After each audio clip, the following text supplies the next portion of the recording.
দে মুখত ৰুমালখন লৈ দৰা সখীক কেনেকৈ হ'বি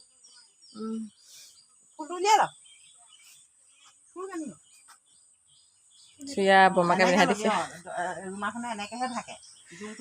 ৰুমালৰ এই কি কয় গোলাপ ফুল আছে আকৌ সেইবোৰ সেইপা ধুনীয়া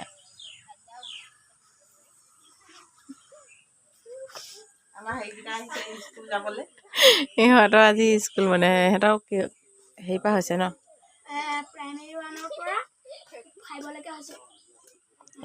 দৰা সখী আকৌ ছাতিটো এইটো ছাতি ছাতিটো মেলি লয় এবাৰ চাওঁ কেনেকুৱা লাগে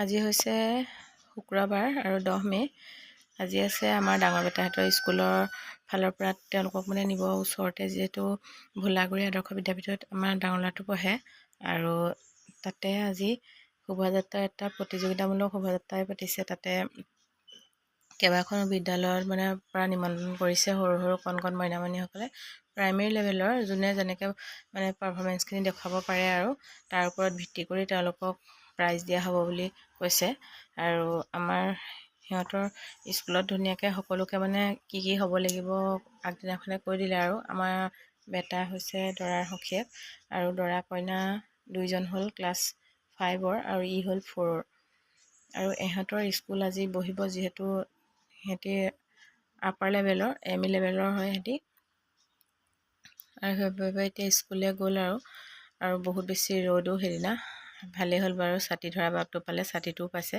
সেয়া ফটোকপি আপোনালোকক লগাই দিছোঁ আৰু বৰ মৰম লাগিছিলে দেখিবলৈ দৰা কইনাহাল দেখিছেনে আৰু বিদায় দিলোঁ তাৰপিছতে ছাৰে ফটো কেইকমান দিছিলে এয়া ফাৰ্ষ্ট পজিশ্যনে পালে বাৰু তেওঁলোকৰ স্কুলখনৰ পৰা ভালেই লাগিছে সেইবাবে কিন্তু আমাৰ আকৌ ডাঙৰ বেটাহে মানে অসুস্থ হৈ গ'ল আৰু ৰাতি আহি বমিহে কৰিছেহি গৰম সোমাই গ'ল চাগে আৰু তাৰ পিছদিনাখন এয়া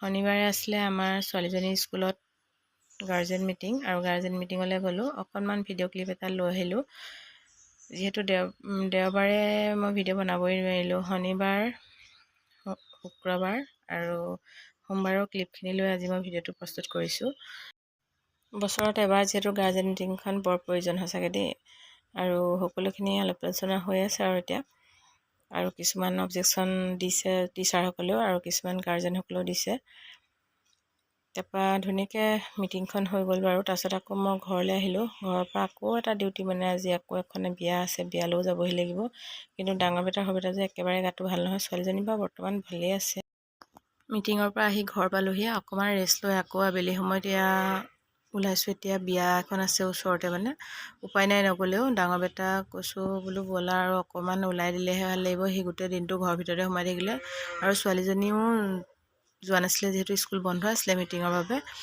আৰু ভালে মিটিংখন হৈ গ'ল বাৰু তাৰপিছতে বৌৰ লগত মই সৰু বেটাক থৈছিলোঁ সৰু ল'ৰাটো তাৰপৰা এতিয়া আৰু চবেই মিলি এতিয়া ওচৰতে বিয়াখন আছে বেছি দূৰ নহয় তাকে বোলো উপায় নাই খাই আহোঁগৈ একেযোৰ কাপোৰকে পিন্ধি ল'লোঁ মানে কি হ'ল কাপোৰ চাপোৰ উলিয়াই থাকিবলৈ মন যোৱা নাই আৰু একেবাৰে চিম্পুলকৈ আজি বিয়ালৈ আহিছোঁ চবেই মানে চাইছে আৰু জেলেং জেপেংকৈ আহিছোঁ কাৰণে কিন্তু উপায় নাই নগ'লে নহয় কাৰণে মানে আজি বিয়াখন এটেণ্ড কৰিব লগা হ'ল উপায় নাই ওচৰ চুবুৰীয়া সকলোতো নিমন্ত্ৰণ ৰক্ষা কৰিবই লাগিব আৰু এই মাহটো যে মোক কিমান বিয়া সকাম খোৱা হৈছে ঠিক নাই এই সৰু বেটাক লৈ তাৰো মানে গা বেয়া হৈ গৈছেগৈ আজিতো তাৰো গা বেয়া ডাঙৰ বেটাও গা বেয়া এতিয়া কি হয় নাজানো আৰু তথাপিতো বিয়াখন খাই আহোঁগৈ বুলি ভাবিলোঁ ফুলি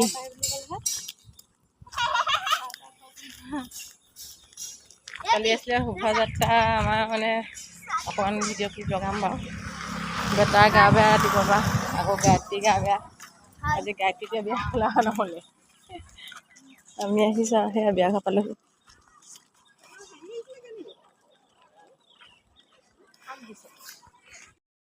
বিয়া ঘৰ পালোহি আৰু বহুত বেছি গৰম যিহেতু ভিডিঅ' একদম কৰিবলৈ মন যোৱা নাই আৰু খোৱা অকণমান বোলো ক্লিপ লওঁ আগতেতো তুলনি বিয়াবিলাকত প্ৰায় লুচি ভাজি খুৱায় আজিকালি এতিয়া ভাতেই হয় আৰু এইখন বিয়াত আকৌ লুচি ভাজি খুৱাইছিলে আৰু ভালেই লাগিলে খাবলৈ আৰু এই বেটাও খাবলৈ ইচ্ছাই কৰা নাই একেবাৰে তথাপিতো বোলো অকণমান খোৱা আৰু লুচি ভাজি পনীৰ তেনেকৈ দালি চব্জি আছিলে ভালেই লাগিলে খাই আৰু এইফালে কইনা সজাই আছে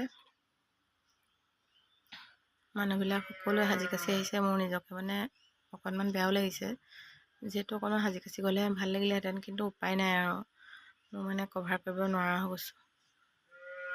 আৰু এইফালে দুগৰাকীৰ কাৰণে দেখিছেনে, এয়া আমাৰ তুলনি বিয়া, সখীৰ বিয়া মানে। নোৱা ধোৱা সেইখিনি আপোনালোকক দেখুওৱা হ'লে ভাল আছিলে, কিন্তু নোৱাৰিলোঁ আৰু দেখুৱাবলৈ। তাৰপিছতে এয়া আমাৰ গাঁৱৰ মানুহবিলাক সকলোবিলাক বহি আছে। কইনাই নিজে সাজিছে কাচিছে। আৰু সেয়া সৰু বেটাক অকণমান নিয়ম কৰাই নিম বুলি ভাবিলোঁ। সেয়া কইনা কোলাই লৈ আছে, মাক, এইগৰাকী মাক আকৌ দেই। তাৰপিছতে কইনা কোলাৰ নিয়ম থাকে যে আমাৰ গাঁৱৰ বিয়াবিলাকত। তাৰপিছতে পিঠাগুড়ি সনোৱা গোটেই হুলস্থুল মানে, আৰু এইফালে গানো লগাই আছে।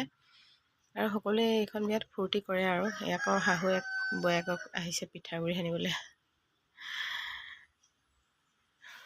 সেয়াই গোটেইখনে মানে হাঁহিছে, নাচিছে, বিয়া খাই বৌহেত গুচি আহিলে। তাৰপিছতে মই অকলশৰীয়া হৈ গ'লোঁ।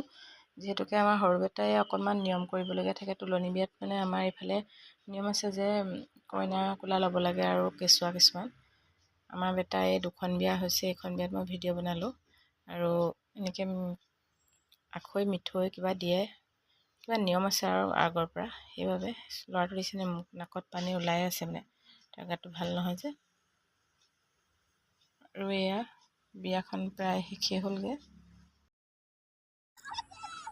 বিয়া ঘৰৰ পৰা ওলাই আহিলোঁ। পিঠাগুড়ি ইয়াত লৈ আহিছোঁ। তাৰপাতি হাঁহি শুনিছে। এয়া ছানছেটিং হ'বলৈ হৈছেগৈ আৰু। দিনৰ দিনটো বহুত হাইচ বেঙাজি হ'ল দেই। সৰু বেটাৰ গাটো বেছিকৈ বেয়া হোৱা দেখি আকৌ এতিয়া পাই গ'লোহি হস্পিটেল মানে। হস্পিটেলত বোলো দেখুৱাই যাওঁ। পিছদিনা আছিলে সেয়া দৃশ্য। গোলাঘাট GBM নাৰ্ছিং হোমত বহে এজন শিশু specialist doctor Abhijit Konwar sir. সঁচাকৈ বহুত বেছি ভাল।